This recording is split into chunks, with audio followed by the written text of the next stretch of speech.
여러분, 역사는 가끔 단 한 장의 서류, 단 한 번의 서명으로 그 흐름이 완전히 뒤바뀌곤 합니다. 오늘 우리가 주목해야 할 사건이 바로 그렇습니다. 전 세계가 숨을 죽이고 지켜보던 가운데 미국 트럼프 전 대통령이 한밤중에 기습적으로 서명한 문서 하나가 대한민국 원전업계, 특히 두산 에너빌리티의 운명을 송두리째 바꾸려 하고 있습니다. 단순히 규제를 좀 풀었다 수준이 아닙니다. 이건 무려 1,000조 원이라는 상상조차 하기 힘든 거대 자본이 흐르는 에너지 고속도로의 빗장을 완전히 부셔버린 사건입니다. 그런데 여기서 우리는 아주 흥미로운 질문 하나를 던져야 합니다. 미국이 주도하는 이 거대한 도박판에서 왜 정작 가장 크게 웃고 있는 건 미국 기업이 아니라 바다 건너 한국의 대기업일까요? 미국 우선주의를 외치는 트럼프가 왜 한국의 원전 기술 없이는 단 하루도 미래를 설계할 수 없다고 고백하게 된 걸까요? 오늘 여러분은 이 영상 하나로 단순한 뉴스 뒷북이 아니라 앞으로 10년을 지배할 거대한 돈의 지도를 보게 될 겁니다. 이 지도를 손에 넣는 자와 그렇지 못한 자의 계좌는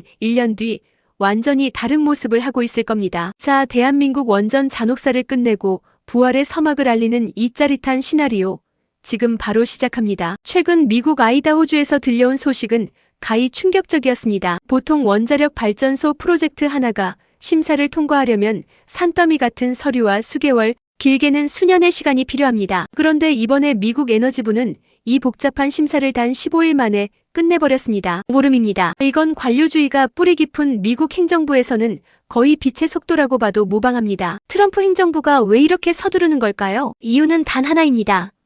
시간은 그들의 편이 아니기 때문이죠. 지금 미국은 전례 없는 전력 굶주림에 시달리고 있습니다. 챗GPT로 대표되는 생성형 AI 열풍, 그리고 이를 지탱하는 거대 데이터 센터들이 전기를 말 그대로 무덤처럼 삼키고 있습니다. 구글이나 마이크로소프트 같은 빅테크 기업들이 원전 기업들과 손을 잡는 이유가 무엇일까요? 태양광이나 풍력 같은 신재생 에너지는 변덕스러운 날씨 때문에 24시간 내내 돌아가야 하는 데이터 센터의 안정적인 동력이 될 수 없기 때문입니다. 여기서 트럼프는 소형 모듈 원전, 즉 SMR을 정답으로 찍었습니다. 기존의 거대한 원전보다 덩치는 작지만 공장에서 부품을 찍어내듯 만들어 현장에서 조립만 하면 되는 이 혁신적인 기술에 올인하기로 한 겁니다. 트럼프는 원전 규제는 미국의 성장을 가로막는 족쇄라고 규정하며 이를 뼈째 드러내겠다고 선언했습니다. 그 결과가 무엇입니까? 뉴욕 증시는 즉각 반응했습니다. 오클로나 뉴스케일 파워 같은 미국 SMR 기업들의 주가가 하루 만에 15% 넘게 폭등하며 시장은 이미 광기에 가까운 환호를 보내고 있습니다. 하지만 여기서 우리는 멈추지 말고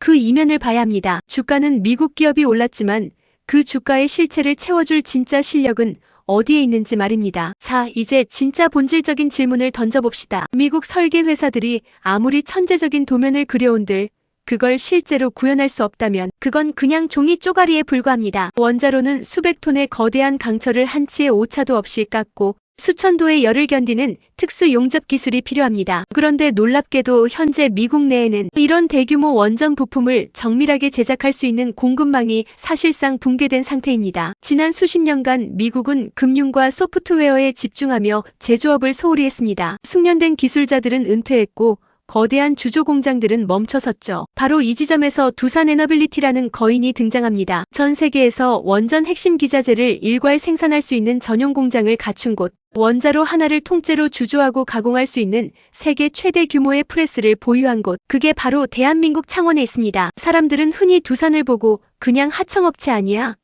라고 묻습니다. 하지만 이건 무지의 소치입니다. 스마트폰 시장에서 애플이 아무리 아이폰을 잘 설계해도 대만의 TSMC가 없으면 단 한 대도 팔 수 없듯이 원전 시장에서 두산은 원전계의 TSMC입니다. 아니, 그 이상입니다. 두산은 이미 미국의 뉴스케일 파워, 테라파워, 엑스에너지 같은 주요 SMR 설계 회사들의 지분을 전략적으로 확보했습니다. 단순히 물건을 대신 만들어주는 관계가 아니라 설계 단계부터 깊숙이 관여하는 전략적 파트너이자 주주라는 뜻입니다. 트럼프가 규제를 풀고 인허가 기간을 18개월로 단축시킨다는 것은 이제 막혀있던 수도꼭지가 열린다는 뜻입니다. 물이 쏟아져 나오기 시작하면 그 물을 담을 그릇은 오직 두산뿐입니다. 미국의 SMR 기업들이 계약을 따낼 때마다 그 실질적인 매출의 상당 부분은 태평양을 건너 한국의 창원 공장으로 흘러들어오게 설계되어 있습니다. 이것이 바로 트럼프의 1,000조 도박에서 한국이 주인공인 이유입니다. 하지만 제가 여기서 무조건 사세요,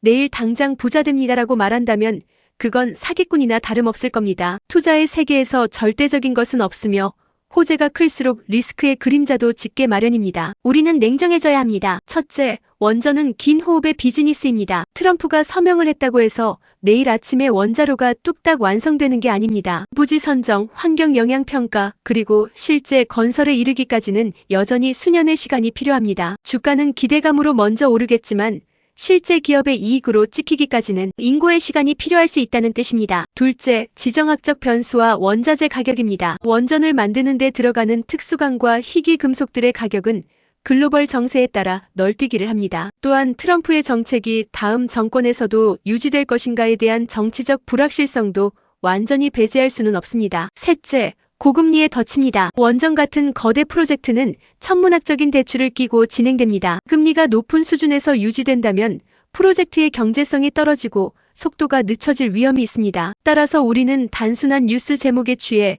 전 재산을 몰빵하는 우를 범해서는 안 됩니다. 두산의 공장 가동률이 실제로 올라가는지, 수주잔고가 분기마다 어떻게 변하는지 숫자로 확인하는 과정이 반드시 필요합니다. 결국 이번 트럼프의 기습 승인 사건은 우리에게 명확한 메시지를 던지고 있습니다. 에너지 패러다임은 변하고 있고 그 변화의 중심에 대한민국의 기술력이 서 있다는 사실입니다. 이건 단순한 정치적 쇼가 아니라 미국이라는 초강대국이 자신의 미래를 위해 한국의 손을 잡은 실질적인 동맹의 확장입니다. 여러분, 남들이 뉴스만 보고 원전주 좋다더라 하며 우왕좌왕할 때 여러분은 오늘 이 영상을 통해 그 이면의 거대한 설계도를 보셨습니다. 천조 원의 자금이 어디서 시작해 어디로 흐르는지, 그 길목을 지키고 있는 핵심 길목이 어디인지 이제는 아실 겁니다. 물론 시장은 언제나 흔들릴 겁니다. 하지만 본질적인 가치를 이해하는 사람에게 변동성은 공포가 아니라 기회입니다. 오늘 이 정보가 여러분의 투자 철학을 세우는데, 그리고 여러분의 소중한 자산을 지키고 키우는데 조금이나마 등불이 되었기를 바랍니다. 이 영상이 유익했다면 구독과 좋아요로 응원해주세요. 여러분의 클릭 한 번이 더 깊이 있는 분석을 만드는 가장 큰 힘이 됩니다. 지금까지 시청해주셔서 진심으로 감사합니다.